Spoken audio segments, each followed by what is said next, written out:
Greetings all, this is Hairy Nick, how are you guys going? It's been a pretty hectic schedule, what with all the X-Wing stuff coming out and my own schedule with travelling to Sydney and Japan recently. So I wanted to make a nice relaxed video today for you all and talk about my trip to Japan and show off some of the stuff I got from there. Now a quick disclaimer, no, nothing I'm going to talk about in this video has anything to do with X-Wing. I did have a look for some X-Wing stuff while I was over there, but it doesn't seem like the game actually exists over there from what I could tell. I went to several of the major gaming shops. I did find some FFG items, mainly sort of your RPGs and your board games, that kind of stuff. In terms of tabletop wargaming in general, I did find some GW, 40k and Warhammer Fantasy, that kind of thing. But that was about it. I just don't get the impression it's a big thing overall. Indeed, when it comes to tabletop gaming, card games do reign supreme because it's something you can do in a much more confined space, like a lot of Japanese hobbies. And before I dive into any of this stuff, I do want to have a chat about one area in Tokyo, which, look, a lot of you guys are very similar minded to me. I get that impression from the comments you leave and that kind of thing. So I think it is worth pointing out, in case you guys aren't aware and you ever have the chance to travel to Tokyo in some time in your life, you should visit Akihabara. Akihabara, or its nickname Electronic Town, is a district in Tokyo which basically specialises in, there's no better way to put it, geek shops. Shops that sell games, action figures, model kits, remote control stuff, toys, music, comics, all that kind of thing is all confined to one space.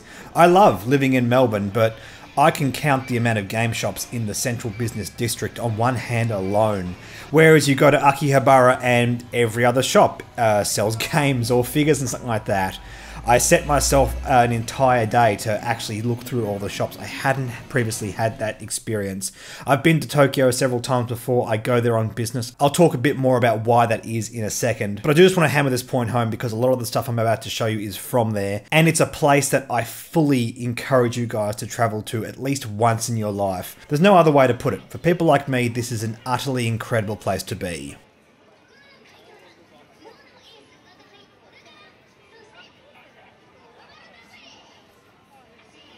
And with that out of the way, let's have a look at some of these goodies that I got. First of all, from the Shoen Jump Shop, or the Jump Shop as it's more commonly referred to. I got these from Character Street in Tokyo Station, which is basically a small shopping mall which has character goods in it.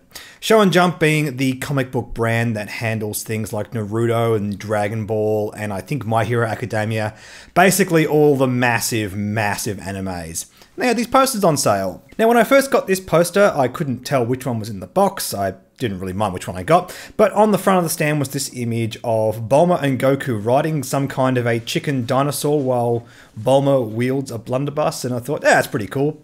Later in the holiday, I managed to go back there and I noticed there was a different image on the front of the stand. One of Goku on this World War II era motorcycle. And I thought, that's a pretty cool poster.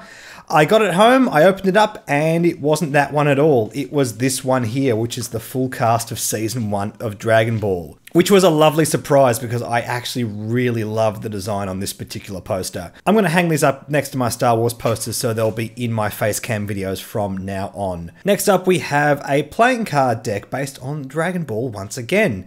And if we have a look here, we have an image of Vegeta screaming and Vegeta pointing and Vegeta reading someone's power level with his scouter and taking off his scouter. Yeah, this is an entire playing deck with images of Vegeta. I didn't know I wanted something like this, but when I saw it on the shelf, I thought, hey, that's kind of a dumb novelty. In case you guys weren't aware, I'm a huge fan of Dragon Ball. I quite like Vegeta as a character. I think he's a very interesting cartoon character, sort of very indicative of anime style characters. So that's a fun novelty. Also picked up myself this Magic deck. Now this is the Boros Guild kit. This is one of Magic the Gathering's current pre-constructed products, and it's one of their better ones. A lot of the Magic pre-constructed decks are pretty rubbish. They don't include a lot of really good high-value cards, but this one does. Came out just recently. I ordered one from my local game shop here in Melbourne, and unfortunately they just couldn't get stock for whatever reason. So I thought to myself, I'm going to Japan in a few days, so I'll try and find one there. And find one I did. Apart from anything else, the cards look rather cool in Japanese. Most of the cards here I'll be using for the modern game format, and everyone is familiar with the cards regardless of whether or not they can read them, so that's not really an issue. Plus, the Japanese use much better cardstock than we get here in Australia. There's an issue recently with cardstock in Magic the Gathering. They tend to curl up. The cards produced for both America and Australia have this problem, but for whatever reason, the Japanese ones do not seem to have this issue, so not a bad pickup in terms of that. Probably the coolest thing about these decks are these basic lands here, these mountains and these plains. Produced specifically for these decks. Very glad to get these in Japanese with this nice new art. Hopefully these will hold a bit of value. They seem to be doing alright in the secondary market right now. So that's a nice cool include. Okay, next up, let's talk about the Gundam base in Diver City, Odaiba. Odaiba is essentially a small port shopping district. You have to get there by this monorail. And Diver City is a large shopping complex in there. On the top level of Diver City is the Gundam base, which is a massive shop with every Gundam plastic model available in it. Quite incredible. While I was there, I picked up a little guide on how to build Gunpla, just a few nice little tips and tricks when doing your model building. I didn't buy any Gunpla kits in particular because I already have a whole heap that I haven't built yet. Also, at the front of Diver City is a massive 1:1 scale Gundam unicorn which transforms every hour. As you can see here in front of you, it is something quite incredible to watch.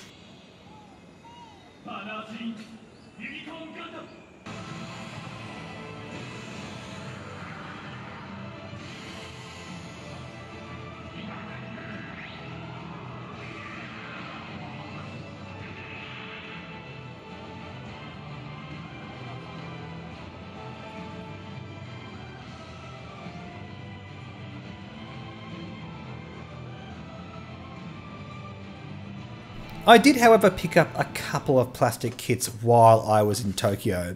Both of these by the company Bandai, who make all the Gunpla kits. And just like the Gunpla kits, these are fantastically high quality. They're designed so you do not have to paint them, as you can see by the sprues here. They are coloured, so you can make them as is. I still do prefer to paint them. I think they do look a little bit better when you do paint them. And they're all snap fit, there's no glue required. The kit you're seeing here in front of you is a Super Saiyan God Super Saiyan Goku, which I think is a rather exciting phrase to say. Underneath it, we have a Star Wars kit because Bandai also produced those. This is a TIE Interceptor.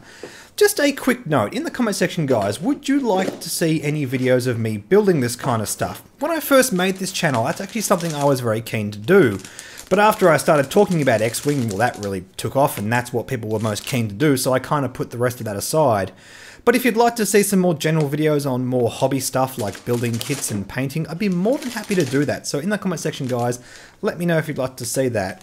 And if I do that, I'll build this TIE Interceptor first, because it's very relevant to the other stuff that we talk on the channel anyway. And also, once again, yes, it's a kit by Bandai, it's really easy to build. I'd be keen to paint this one up. These look okay unpainted, but they do look fantastic when you do proper weathering and panel design, all that kind of stuff. Really cool kit, as you can see here by the instructions, it's all super detailed, super easy to put together. Really love all these Bandai kits. And it's really high time I put the time aside to build some more of these because they are so much fun to do.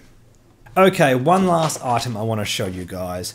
And this is actually related to my work because I work for the company that imports the model train brand Kato into Australia.